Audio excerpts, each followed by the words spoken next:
Good evening and welcome to the King's College. For those of you that are visitors for the first time, welcome. I know that some of you are just taking your seat. Come on, and if you are have a seat to take it. Others, you will be like that passage in the book of Acts where you may need to stand or sit on the window. Just hope none of you fall out the window. Now, if I don't miss my guess, the reason why this room is so full is, to put it mildly, most of you know a thing or two about Peter Thiel, author of the New York Times bestseller 0 to 1. So for those of you students who are reading that for class, I hope you brought your copies tonight. He will be doing he will be signing books afterwards, and there are a few for sale out there as well. I would like to introduce him to you. Peter Thiel is an entrepreneur and investor. He started PayPal in 1998, led as its CEO, and took it public in 2002, defining a new era of fast and secure online commerce. In 2004, he made the first outside investment in Facebook, where he serves as a director. The same year, he launched Palantir Technologies, a software company that harnesses computers to empower human analysts in fields like national security and global finance. He has provided early funding for LinkedIn, Yelp, and dozens of successful technology startups, many run by former colleagues who have been dubbed the PayPal Mafia. He is a partner at the Founders Fund, a Silicon Valley venture capital firm that has funded companies like SpaceX and Airbnb. He started the Thiel Fellowship, which ignited a national debate by encouraging young people to put learning before schooling. And he leads the Thiel Foundation, which works to advance technological progress and long-term thinking about the future. What I have found most inspiring about Peter in my conversations with him is he is someone who has put his roots down deep in the Western tradition. He is philosophically very well read. The best conversations available surrounding the work of René Girard are to be found with this man who will be our lecturer tonight. He is familiar with the ideas, including the biblical ones, that have shaped and are positioned to reshape the world. He is a friend of this college, and we hope he will be a frequent lecturer here and visitor. His topic for tonight is developing the developed world. Would you please join me in welcoming Peter Thiel to the King's College? President Thornberry, thank you very much for that incredibly flattering introduction. I always worry it sort of goes downhill from there, and so it's always really tough to live up to this. One of the very big challenges in talking about entrepreneurship or teaching entrepreneurship, writing about entrepreneurship, is that there's something about it that's very unscientific. There's a certain conception of science that starts with the number 2. Science involves things that you can repeat, experimentally verify, that are in some sense at least 2 of a kind. And yet there's a sense in which the great moments in business, certainly the great moments in the history of science, the history of technology, happen only once. The next Larry Page won't be starting a search engine company. The next Mark Zuckerberg won't start a social networking site. The next Bill Gates will not be starting an operating system. And so if you're copying these people, you're in some sense not learning from them at all. And so one of the challenges then is if the really valuable businesses, the really great businesses, the great ideas have this sort of, not miraculous, at least a sort of a singular character to them, what can you say about it at all?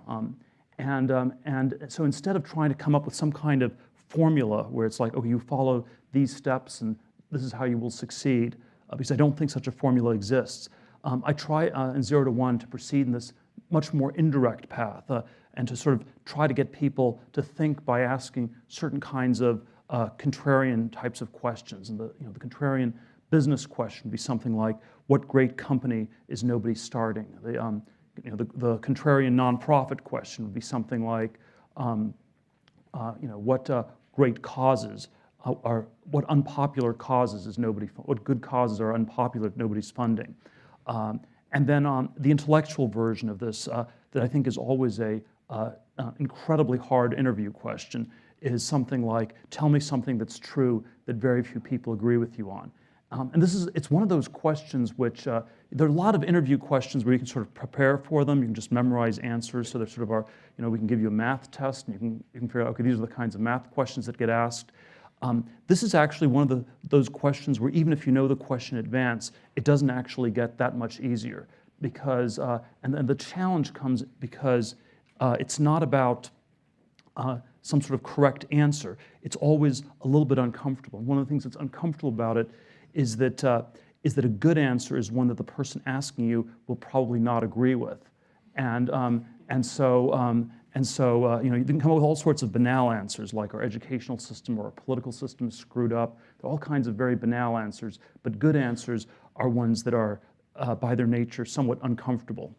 And so what I'd like to do tonight is offer a few of my answers to this question. What are some things that I think are true that very few people agree with me on, and then perhaps use this as a starting point for a discussion that we can get all of you involved later tonight. One of the first parts, and this is sort of comes from this idea that all great companies are singular, is that the standard account of capitalism is that competition and capitalism are synonyms. And my somewhat provocative thesis is that capitalism and competition are actually antonyms.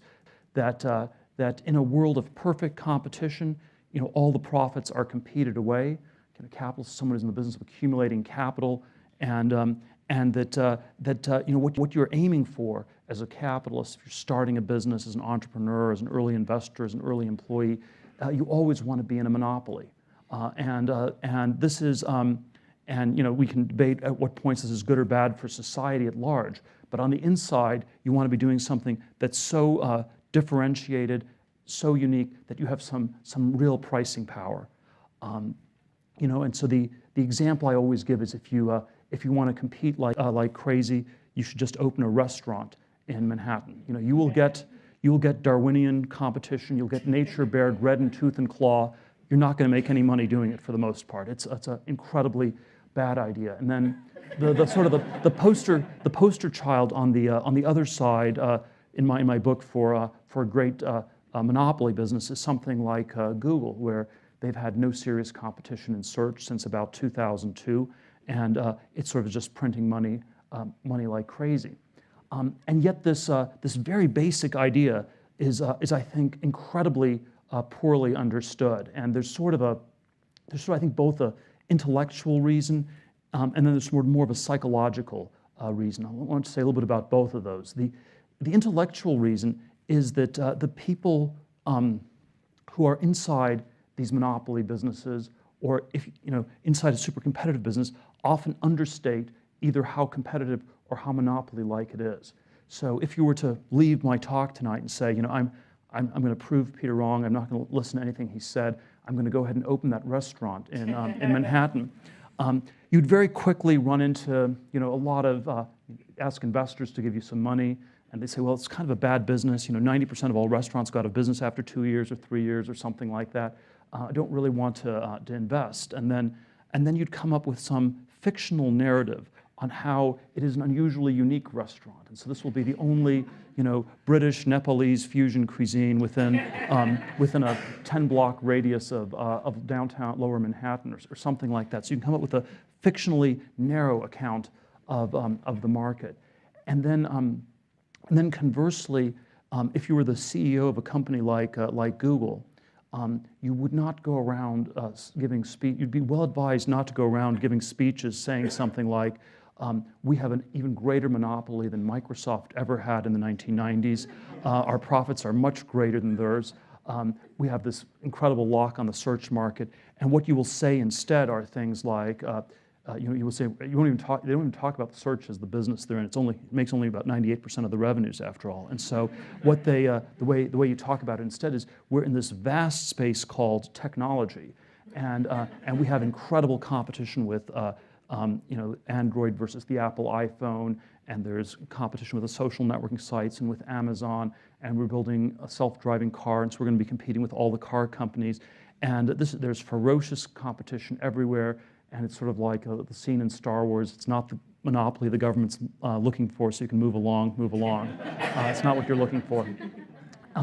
And so there is this incredible distortion where if the people who have monopolies pretend not to have them, and the people who are in crazy competition pretend not to be in that great a competition, the apparent difference is much smaller than the real difference. And I think this distortion always exists.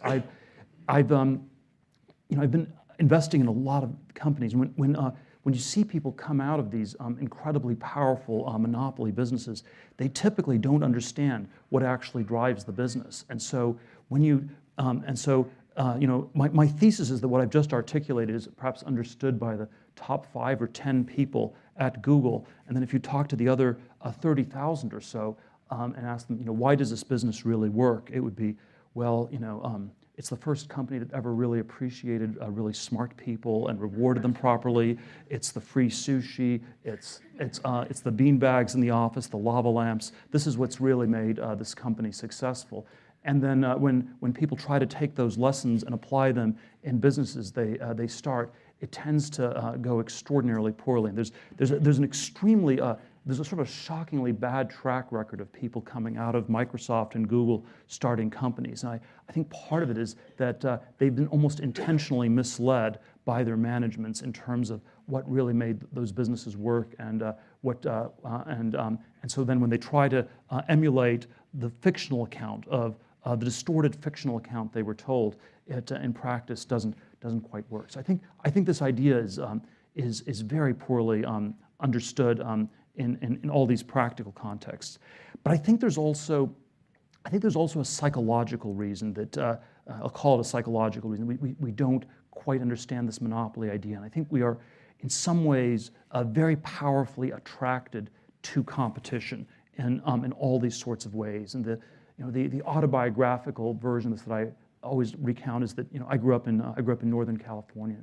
It was sort of everything was sort of super tracked, competitively tracked in one way after another. I remember my 8th grade junior high school yearbook. One of my friends wrote in, I know you're going to go to Stanford in 4 years' time. And 4 years later, I got into Stanford University, and then I got into Stanford Law School. And you sort of win one competition after another. If you win a competition, you're told, okay, now you're at the next level. You get to compete again, try to win the next one. And then, I sort of ended up, after law school, I ended up at one of the top law firms here in Manhattan. It was actually just a few blocks from this building. It was one of these really strange places where from the outside everybody wanted to get in, on the inside everybody wanted to get out. When I left after 7 months and 3 days, one of the people down the hall from me said, I had no idea it was possible to escape from Alcatraz.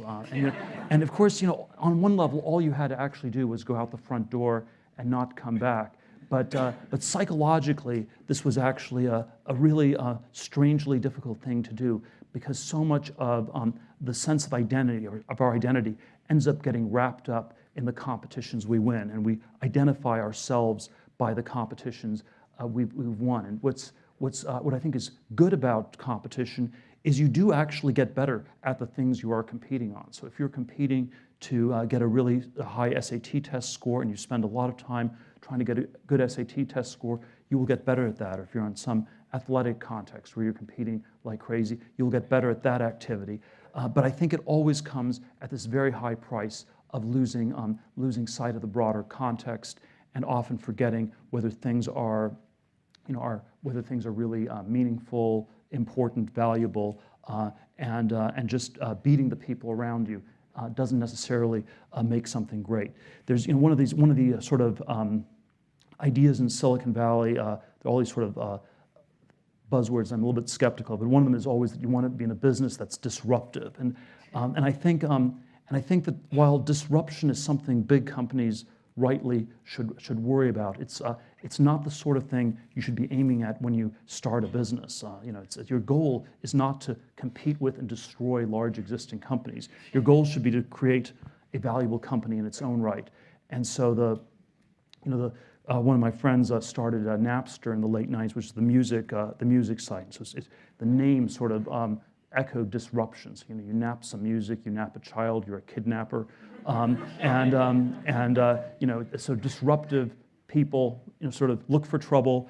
They typically find it, they get noticed, but it did actually disrupt the music industry in a lot of ways, but it did not at all work as a business. And so I think when we're too focused on competition, we end up being very focused on destroying the other side, much less focused on creating value on our own. Now, this sort of monopoly perspective of business gives me a lot of different perspectives on the kinds of things to stress or not stress. I'll just mention one or two others. One of them is that perhaps the standard business school advice is always that if you're starting a business, you want to go after big markets.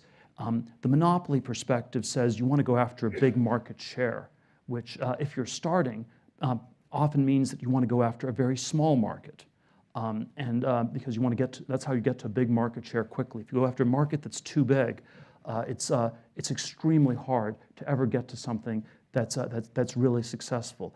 Facebook started at Harvard. The initial market was 10,000 or so students. You went from 0 to 60% market share in 10 days. That was an incredibly promising start. If you had pitched this as a business plan, it would have been just about unfundable. People would have said, that's a ridiculous idea. It's way too small a market. You can never actually do this. And so, and then sort of conversely, if you look at the clean tech phenomenon in Silicon Valley, where there's sort of a bit of a bubble in clean tech in the years 2005 to 2008, almost all the businesses started as being pitched in terms of very large markets. And so all the pitch decks, the first 1 or 2 pages would be something like, we're in this vast market called energy. It's measured in the hundreds of billions or trillions of dollars. And if we get a fraction of a fraction of a fraction of the pie, we'll still have a very big business. But the challenge is that it actually would be a very competitive business. And if you're a thin film solar panel, you have to beat 9 other thin film solar panel companies. Then you have to beat 90 other solar panel companies with some other technology. Then it turned out there was wind power, there was fracking that came out of right field, there was Chinese copycat manufacturing that came out of left field. And if you're sort of a small minnow in a vast ocean, this is just never the sort of a place that you want to be. One of the other perspectives, one of the other questions I always get asked in these contexts is, what are some trends that I believe that are happening in technology? What do I see happening in the next 5 years, 10 years? I'm always very uncomfortable answering this sort of a question because I'm not a prophet. I can't foretell you what's going to happen. I can give you sort of incredibly banal answers like maybe there'll be more people using smartphones in 5 years. But this doesn't really tell you anything at all.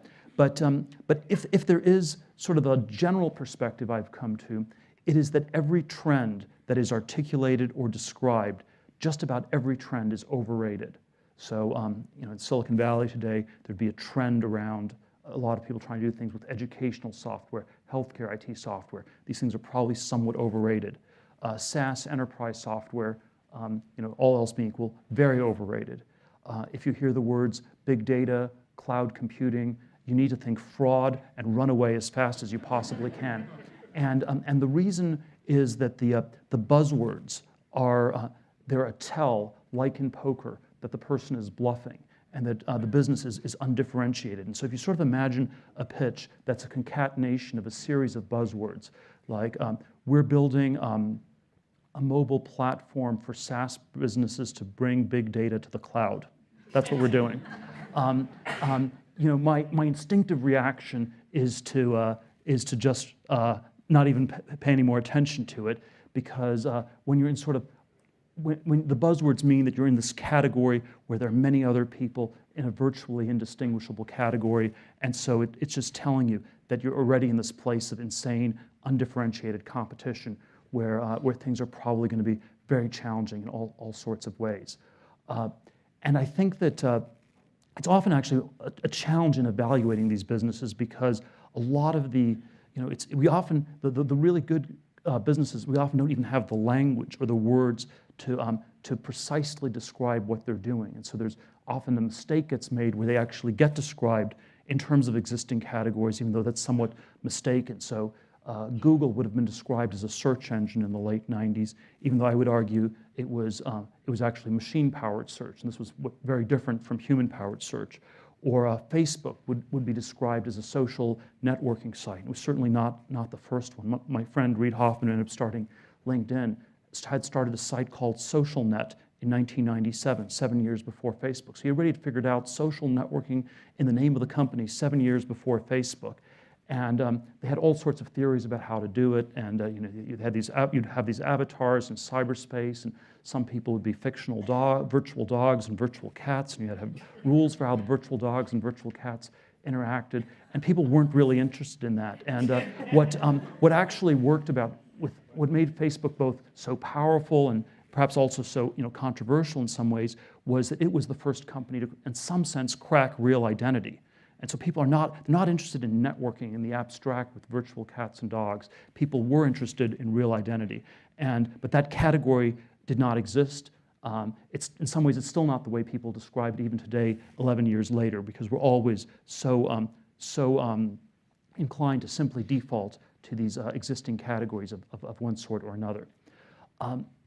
If I had to give a somewhat deeper version of this question of why we are so psychologically attracted to competition, I think that I think the word already in the time of Shakespeare, the word ape meant both primate and to imitate. And I think it was Aristotle who said that man differs from the other animals in a greater aptitude for imitation. So when you're a kid, you learn language by copying your parents. It's how culture gets transmitted, is through imitation. But then there also are many cases where runaway imitation goes very badly wrong. And this is how we get crazed mob behavior. It's how we get runaway market bubbles of one sort or another. And so it's always quite hard not to imitate. And so one of the flip answers I have to this question, people ask me, well, tell us something you believe to be true that other people don't agree with you. Sort of super flip answer is, well, I think most people think it's an easy question. It's actually a hard question. People think it's an easy question because they think creativity or non-imitative behavior is easy, but it's actually super hard. There's this very strange phenomenon in Silicon Valley where so many of the very successful companies seem to have been started by people with a mild form of Asperger's or something like this. And I think we need to always turn this fact around into a critique of our society. And the question we need to ask is, why are those of us who are not suffering from Asperger's at such a disadvantage, where we are in effect, all of our interesting, original, creative ideas were talked out of them before they're even fully formed, and we sort of pick up on all these very subtle social cues. We sort of sense, oh, that's a little bit too weird, that's a little bit too strange, better not go there. I think I'm better just, it probably is safer just to go back and open that restaurant. Yeah, I know it's competitive, but it can't be that bad, and it's much more comfortable. They've done these, you sort of think of the anti-Asperger's crowd. The people are sort of, I'm not sure what the precise word is for like the anti-Asperger group, but it's probably like MBA students going to business school, or sort of a reasonably good description. So they're people who tend to be extremely well socialized. They have perhaps no very great convictions of their own. And we sort of do these experiments where you put them in a hothouse environment for 2 years to sort of talk to one another and try to figure out what to do, even though none of them have any ideas at all. And they've done these very interesting studies at Harvard Business School where they found that the largest cohort of people tends to always go into the wrong thing. So it's sort of like, 1989, they all wanted to work for Mike Milken just as the junk bond market was about to blow up. They were never that interested in tech except for 99, 2000, when the HBS graduates sort of descended on Silicon Valley en masse and sort of, in a sense, timed the peak of the dot-com bubble perfectly. Very interested in real estate, things like that, 05, 06, 07. And so I think this is a very deep problem. And while it's sort of easy to make fun of business school students or people in general, I think this is an extremely broad, deep sort of a challenge that we have in all sorts of different contexts. Let me sort of end by going in one other somewhat broader direction of something that I believe to be true that most people do not agree with me.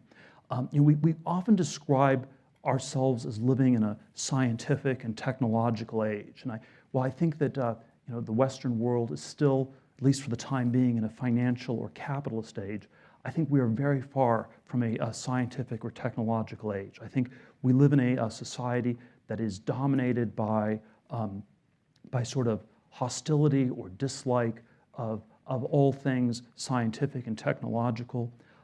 The easy way to sort of culturally see that this is true is you can just look at almost all the Hollywood science fiction films that get made basically portray technology as destructive, dystopian. It kills people. It's going to destroy the world.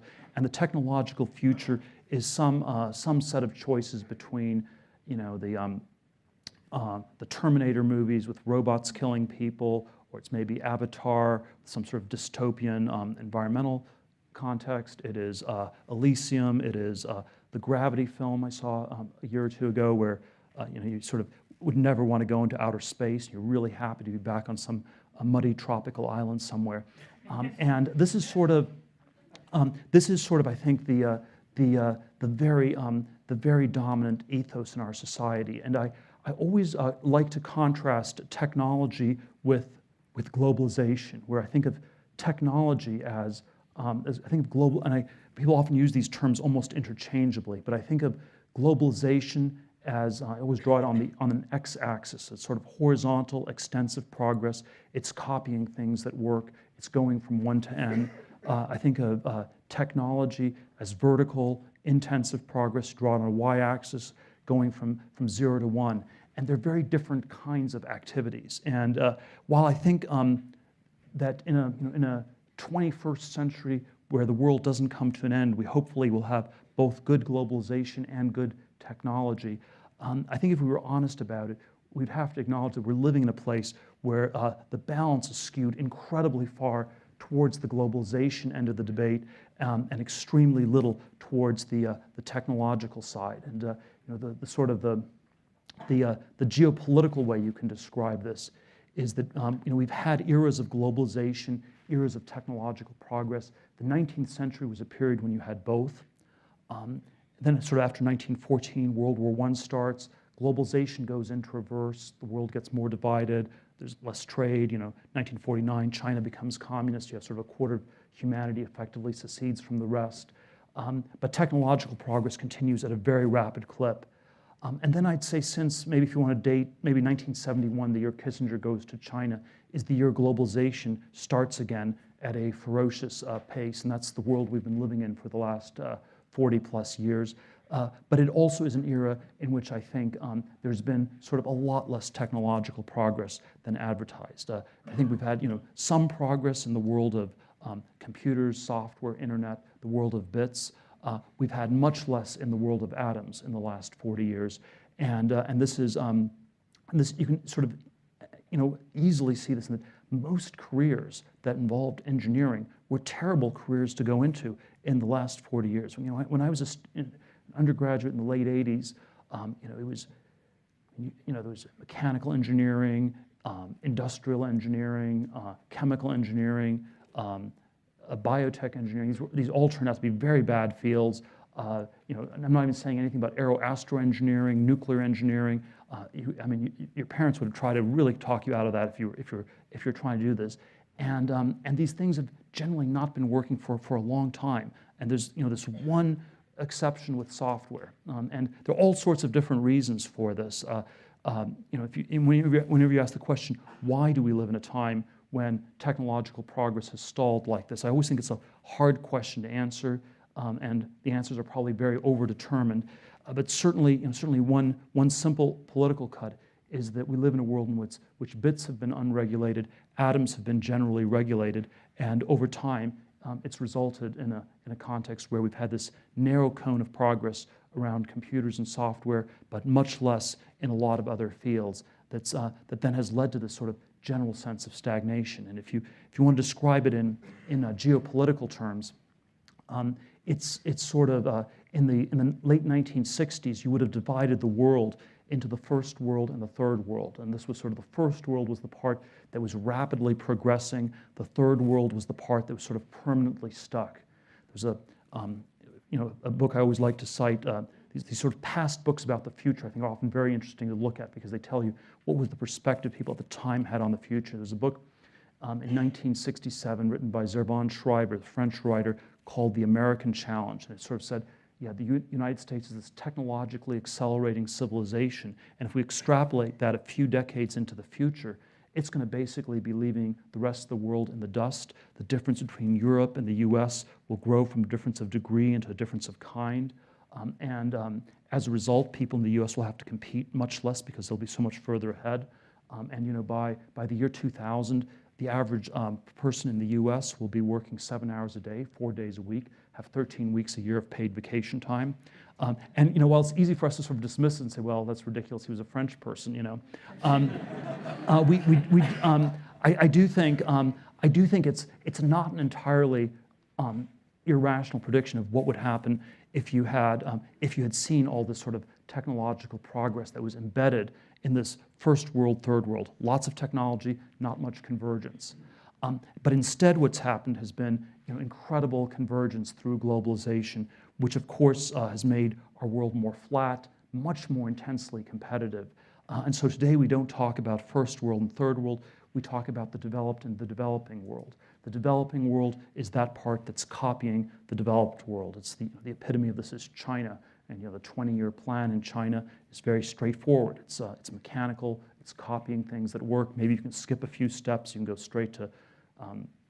You don't need to go with landlines. You go straight to wireless connectivity. You skip a few steps, but it's sort of a very straightforward development trajectory. But when we say that we're living in the developed world, we are implicitly saying it's not just sort of a globalization, pro-globalization convergence dichotomy. Convergence, it's also an anti-technological statement. We're sort of saying that we're living in that part of the world where nothing new is going to happen. Things are developed, done, finished. The younger generation should resign itself to reduced expectations for the future. And I think this is a conception that we must very powerfully resist. And that's why I think we have to sort of find a way back to the future. We have to realize that we've not been sort of in an enchanted forest. We've been in a little bit more of a desert the last 40 years. The first step to get out of the desert is to realize that we've been in a time of relative stagnation. But I think the question of how do we go about developing our so-called developed world will remain a very important one for many years to come. Thank you very much. I'm not sure I'd recommend people going to show business in general. I think the numbers are there's something like 20,000 people a year who move to Los Angeles to become movie stars, and by sort of a generous count, maybe 20 a year make it. And and it's of course this hyper-competitive thing where everyone tries to be differentiated, but everyone plays the same games to be different from everybody else, and then they paradoxically become more and more alike as they try to be more and more different. And so there's something about that's incredibly tough. I remember when I was a freshman in college, we had my Econ 1 class. There was sort of this description of a world of perfect competition, and nobody made any money. And so somebody asked the professor, well, then how do businesses work? Why do they actually start? And it's a little bit more complicated than this, but to a first cut, the successful businesses, you don't want to find yourself in that sort of really intense competition. And there's a perspective you can have on this from the system as a whole, or from a more individual perspective. And so, from the system as a whole, we can say that if we're in a world where there is no innovation, if we were living in a static world, then probably you would not want to have any monopolies, because in a static world, a monopoly becomes like a troll collecting a toll at a bridge. And bad monopolies, if you sort of say, what's a good monopoly versus a bad monopoly is something that sort of, you can sort of know it when you see it, but it's something where it's sort of static or fixed. Cable companies at this point are sort of veering towards being bad monopolies. The post office, a lot of governmental institutions have this quality of being bad monopolies because they're restricting supply in a fundamentally static world. But in a dynamic world where you invent new things, if you, the invention doesn't create scarcity. So when Apple created the first smartphone that worked, this was not creating artificial scarcity because it didn't there was no smartphone that worked before that. And so I think monopolies, as I describe them, are good in a dynamic world. They would be bad in a static world. And then from the point of view of our society as a whole, yes, a sort of perfect competition would be the right answer if we were living in a totally static society. Even though I think that itself would be a very bad thing, because that would be a society that was not progressing in any sense, and that ultimately I think would run into some very serious problems of one sort or another. And so, and it's reflected in our laws. We have antitrust laws to stop bad monopolies. On the other hand, we have copyright, patent, intellectual property laws to encourage people to invent new things. And I think there's sort of analogs like that that you want to be doing in any successful undertaking.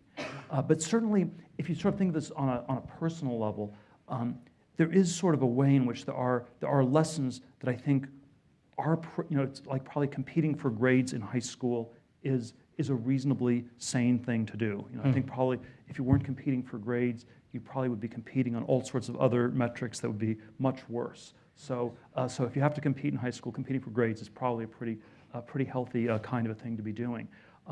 But there is some point at which this is probably not the best way to think of the rest of your life, because everyone can learn the same games, the same tracks, and if you think of it as just competing for another line item on that resume, that's going to be very tough to succeed.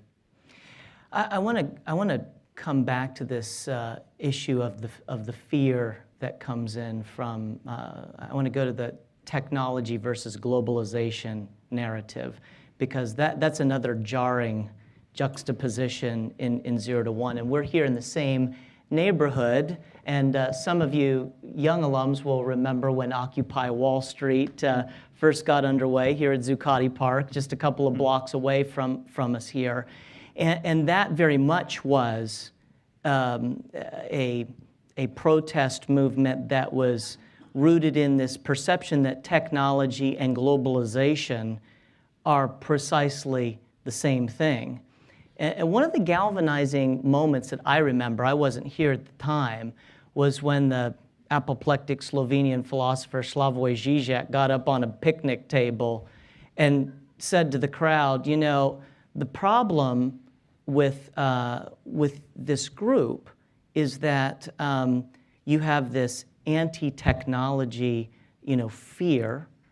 And he talked about the disaster movies, the Armageddon movies, and we can all see them. I mean, this past summer, the big movies were Ex Machina and Age of Ultron, were a continuation of this. And his critique was, we can't think of, the problem for you is you're protesting global capitalism, but you can't think of any alternative to global worldwide competition and capitalism. What you're saying the alternative is actual technological process. Are we hearing you? Am I hearing you correctly on that? If I had to generalize a little bit from this, certainly an alternative to the present is a future that looks different from the present. And one of the things that's become strangely dominant in our time is that the idea of the future has collapsed. And I think there's a Christian version of this, there's a technological, scientific version, but the idea of the future as a time and a place that looks very different from the present. And that can be a very powerful motivator for changing things, for organizing things in ways. And for some reason, when we think of the future today, we no longer think of the future in definite forms. And I spend a lot of time in my book contrasting this, an indefinite from a definite future. And this sort of will be a long digression, but I think there is something about our ideas of the future used to be much more definite. Early modernity had, even in its sort of most atheistic form, had this very definite idea of the future. And at this point, it somehow becomes statistical, random, probabilistic. And so the future is like, it's like white noise on a TV set. Maybe you can describe the probabilities, you can say nothing in particular, and then it does become, very hard to coordinate things. And while politically I'm not, on the left, I do think there is something very different, say, between the left a la Karl Marx and what passes for the left today. And so if you were, the conservatives often describe Obama as sort of a communist, or this very left-wing person, but I think if you said, what would Marx, Engels, or Lenin think of something like Obama and what the left today represents, they would be utterly appalled. Vladimir Lenin would say, "Where is your 5-year plan?" Socialism requires a plan. Socialism with a random throwing the money around doesn't work. Engels would have said, dialectical materialism talks about a world of never-ending progress.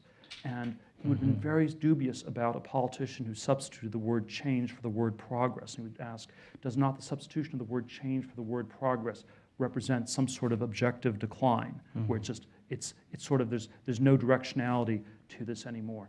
And Marx, there were all these things where he was sort of haunted by the specter that the future would collapse, because after all, it was the idea of the workers' paradise that would organize and motivate people, and the alternative to it was sort of this Epicurean hedonism, where Epicurean physics, that the world is atomistic, materialist, but random at the end of the day. The atoms move at random. You can't know your future, therefore you should eat, drink, and be merry, and not worry about the future. And then this would be very demotivating to the revolutionaries, because why should you work on the revolution instead of just having a fun time? And in some ways, the Epicurean strain has dominated the Marxist strain, and I think, but that's like a left-wing version. And then I think there are sort of all sorts of different versions on this. There's a history of the United States, I think one could tell, where 19th and 20th century America, you had all these sort of engineer, schemer type people, these people with these complicated plans they tried to implement. So, plan to build a transcontinental railroad or a Panama Canal. You had all these sort of very large projects.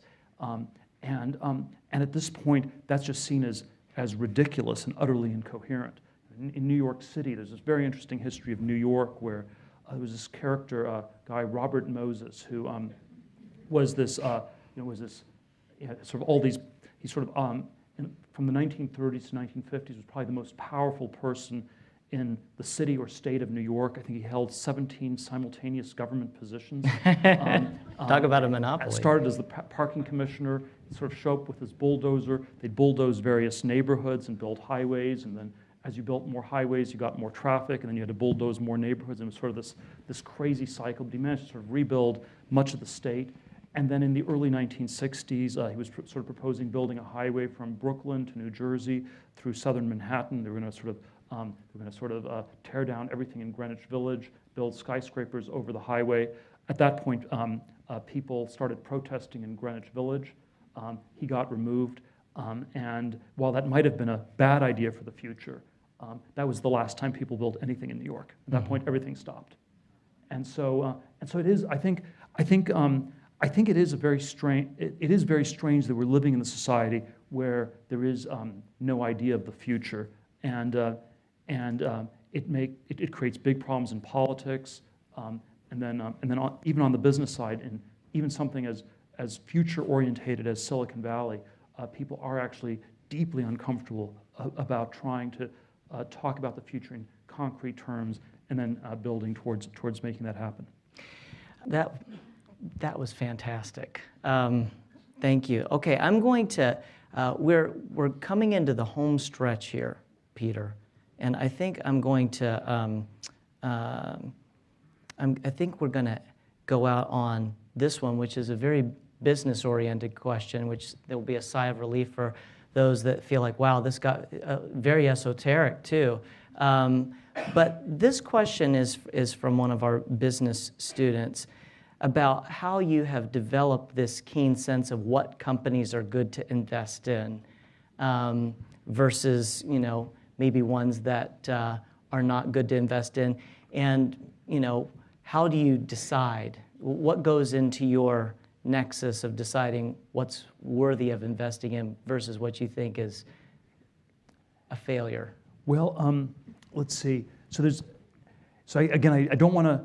I'm always uncomfortable reducing any of this stuff to formulas because I think the formulas tend to get misleading. But if I had to come up with a formula for startups, it's the three parts would be people, technology, and business strategy. We spent a lot of time tonight talking about the business strategy part, which is that you're operating in a context where there's an account of what you're doing that's very unique.